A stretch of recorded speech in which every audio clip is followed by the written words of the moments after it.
ನಮಸ್ಕಾರ. ನಾನು ನವಿತಾ ಜೈನ್. ನವೆಂಬರ್ 5ನೇ ತಾರೀಕು ಕಾರ್ತಿಕ ಹುಣ್ಣಿಮೆ. ಅವತ್ತೇ ಸೂಪರ್ ಮೂನ್ ಕೂಡ ಗೋಚರವಾಗಲಿದೆ. ಈ ಬಾರಿ ವಿಶೇಷವಾಗಿ ಭವ್ಯ ಸೂಪರ್ ಮೂನ್ ಗೋಚರವಾಗುತ್ತೆ. ಈ ವರ್ಷದ ಅಕ್ಟೋಬರ್, ನವೆಂಬರ್ ಹಾಗೂ ಡಿಸೆಂಬರ್ ಈ 3 ತಿಂಗಳಲ್ಲಿ ಸೂಪರ್ ಮೂನ್ ನಡೆಯುತ್ತೆ.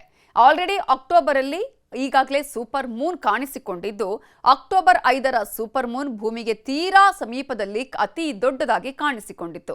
ಇದೀಗ ನವೆಂಬರ್ ಹಾಗೂ ಡಿಸೆಂಬರ್ ತಿಂಗಳಲ್ಲಿ ಇಂತಹದ್ದೇ ವಿದ್ಯಮಾನ ಜರುಗ್ತಾ ಇದೆ. ಭೂಮಿಗೆ ಅತಿ ಸಮೀಪ ಇದೇ ನವೆಂಬರ್ 5ರಂದು ಹುಣ್ಣಿಮೆಯಂದೇ ಚಂದ್ರ ಅತಿ ಸಮೀಪವಾಗಿ ಬರಲಿದ್ದಾನೆ. ಅಂದ್ರೆ ನಾಳೆ ನಡೆಯಲಿರುವ ಹುಣ್ಣಿಮೆಯೇ ಈ 2ನೇ ಸೂಪರ್ ಮೂನ್ ಆಗಲಿದೆ. 2025ರಲ್ಲಿ ನವೆಂಬರ್ 5ರಂದು ಸೂಪರ್ ಮೂನ್ ಮತ್ತು ಕಾರ್ತಿಕ ಹುಣ್ಣಿಮೆ ಏಕಕಾಲಕ್ಕೆ ಸಂಭವಿಸ್ತಾ ಇರೋದೇ ಇಲ್ಲಿನ ವಿಶೇಷತೆ. ಕಾರ್ತಿಕ ಹುಣ್ಣಿಮೆಯಂದು ಈ ಸೂಪರ್ ಮೂನ್ ಸಂಭವಿಸ್ತಾ ಇರೋದರ ಸಮಯದಲ್ಲಿ ಚಂದ್ರನು ಭೂಮಿಗೆ ಹತ್ತಿರ ಇರೋದ್ರಿಂದ ದೊಡ್ಡದಾಗಿ ಹಾಗೆಯೇ ಪ್ರಕಾಶಮಾನವಾಗಿ ಕಾಣಿಸ್ತಾನೆ. ಇದನ್ನೇ ಖಗೋಳಶಾಸ್ತ್ರಜ್ಞರು ಸೂಪರ್ ಮೂನ್ ಅಂತ ಕರೆದಿದ್ದಾರೆ. ಕಾರ್ತಿಕ ಹುಣ್ಣಿಮೆಯನ್ನ ದೇವ ದೀಪಾವಳಿ ಅಂತಾನೂ ಕರೆಯಲಾಗುತ್ತೆ. ಯಾಕಂದ್ರೆ ಈ ದಿನದಲ್ಲಿ ಶಿವನು ತ್ರಿಪುರಾಸುರ ಅನ್ನುವ ರಾಕ್ಷಸನ್ನ ಸಂಹಾರ ಮಾಡಿದ್ದಾನೆ. ದೇವತೆಗಳು ದೀಪ ಬೆಳಗಿಸಿ ಸಂಭ್ರಮಿಸಿದ ಕಾರಣ ಈ ಹೆಸರು ಬಂದಿದೆ. ಈ ದಿನದಂದು ದೇವಸ್ಥಾನಗಳಲ್ಲಿ ದೀಪೋತ್ಸವವನ್ನು ಆಚರಣೆ ಮಾಡಲಾಗುತ್ತೆ.